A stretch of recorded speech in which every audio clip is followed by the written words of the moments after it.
Voting पर सवाल, सियासी भूचाल। जी हां, राज्यसभा चुनाव के नतीजे के बाद जम्मू कश्मीर का सियासी माहौल पूरी तरीके से गर्म हो गया है। 3 सीटें नेशनल कॉन्फ्रेंस जीती, जबकि 1 सीट पर भारतीय जनता पार्टी ने जीत हासिल की है। लेकिन इसी 1 सीट को लेकर अब सवाल खड़े हो रहे हैं। जुबानी हमलों की बौछार हो रही है। पहले आप विधायक महराज मलिक और अब पीपल कॉन्फ्रेंस पार्टी अध्यक्ष सज्जाद लोन ने नेशनल कॉन्फ्रेंस पर सवाल उठाए हैं। सज्जाद लोन ने राज्यसभा चुनाव में बीजेपी और एनसी के बीच मैच फिक्सिंग का आरोप लगाया। सज्जाद लोन ने कहा कि मुख्यमंत्री उमर अब्दुल्ला तो पहले से ही भारतीय जनता पार्टी के गोद में बैठे हुए हैं और अब नतीजे आपके सामने हैं। तो हॉर्स ट्रेडिंग है या खुद से, मुझे नहीं लगता हॉर्स ट्रेडिंग है।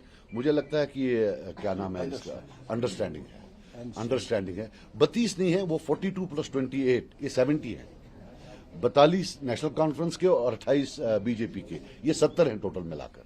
तो उसमें जो हैं ये एलओपी साहब और जो सीएम साहब हैं वो ज्वाइंट इनके जो हेड हैं। आपस में सब जो है ड्रामा वामा, फोटो भी आपने देखे होंगे, जो स्पोक्स पर्सन के साथ वो फोटो, फिर जो वो बाकी फोटोज देखे होंगे कैसे गले मिल रहे हैं। अगर आम कश्मीरी कहीं नजदीक लिखा वो तो तमिस तमिस दिन हुक्म कुफर पान क्या शासा नली नाल है। अल्लाह ताला दीन माफी मर यात कोमस करिन बेदार बोनो कहा। मैं एक बात बता दूं,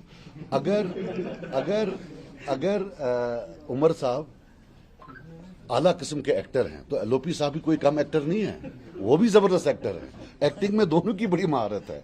हम ऐसी बात नहीं, मैं दोनों की इज्जत करता हूं, लेकिन एक्टिंग में दोनों जो हैं लगता है वो मुंबई में होता ना FTI वहां से पढ़ के आए हैं।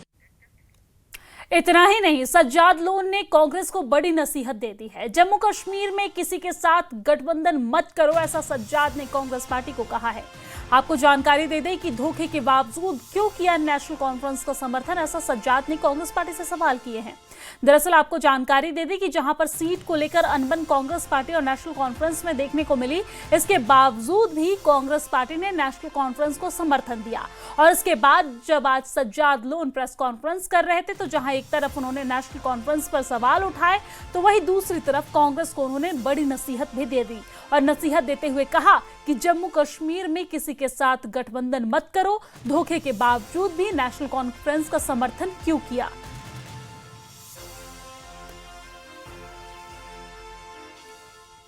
कांग्रेस के पास एक प्लस पॉइंट है, वो एक वाहिद पार्टी है जिनका माजी बीजेपी से जुड़ा नहीं है, ना फ्यूचर में कभी वो बैठ सकते हैं। वो मुल्क के लेवल पर, नेशनल लेवल पर 2 अपोजिट पार्टीज हैं। जब कांग्रेस किसी के साथ जुड़ जाती है जम्मू कश्मीर में तो लोग ये प्रिज्यूम कर देते हैं कि ये एंटी बीजेपी होगा, वरना कांग्रेस के साथ कैसे बैठता है।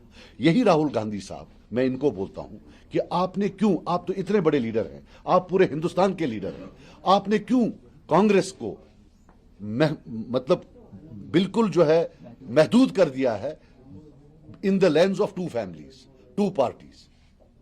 क्यों आप हम पर ये जुल्म कर रहे हैं। आप आए, आप इलेक्शन में उमर अब्दुल्ला साहब के घर गए, उनको एक क्रेडिबिलिटी मिली, उस क्रेडिबिलिटी को उन्होंने सबको बोला बीजेपी है और हम सबको क्रश कर दिया। हमने आपका क्या बिगाड़ा है। जब आप इनके घर गए वल्ला तब भी ये उनकी गोद में बैठे थे बीजेपी के, और आज भी ये बीजेपी की गोद में बैठे हैं। आप माने या ना माने, और मैं आपको बताऊं जितनी भी ये सो कॉल्ड इंडिया अलायंस में सेक्युलर पार्टीज हैं, मैं इनको आज चैलेंज करता हूं, do they know anybody apart from BDP and NC? They don't want to know anybody. उनका भी एक बहुत बड़ा रोल है कश्मीरी को एलियनेट करने में। वो किसी को जानना ही नहीं चाहते, बस इन 2 खानदानों को जानना चाहते हैं। एक एलीट क्लब है। ये क्या एलीट क्लब है? क्या कश्मीरी किसी और आम कश्मीरी से वो हाथ नहीं मिलाना चाहते?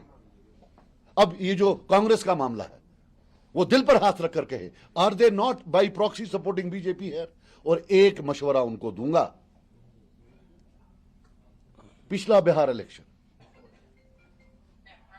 तब फारूक अब्दुल्ला साहब ने चाइना का बोला, उसके बाद कभी चाइना का बोला? कांग्रेस साहब ऐसे बयान इनसे दिलवाएंगे, ये आपको वहां प्रॉब्लम होगी।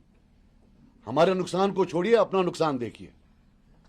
आज डिजिटल मीडिया है, यहां कोई बयान देते हैं, उसका जो इंपैक्ट है पूरे हिंदुस्तान में पड़ता है। तो आपने देखा किस तरीके से यहाँ पर सज्जाद लोन नेशनल कॉन्फ्रेंस पर निशाना साधते नजर आए और साथ ही साथ उन्होंने कांग्रेस पार्टी को भी आड़े हाथों लेते हुए नसीहत दे दी। कहा कि जब पार्टी नहीं यानी कि गठबंधन में आपके साथ धोखाधड़ी हुआ है तो फिर आपने नेशनल कॉन्फ्रेंस को क्यों समर्थन दिया? ऐसी आपकी क्या मजबूरी थी जो आपने नेशनल कॉन्फ्रेंस को समर्थन दिया है?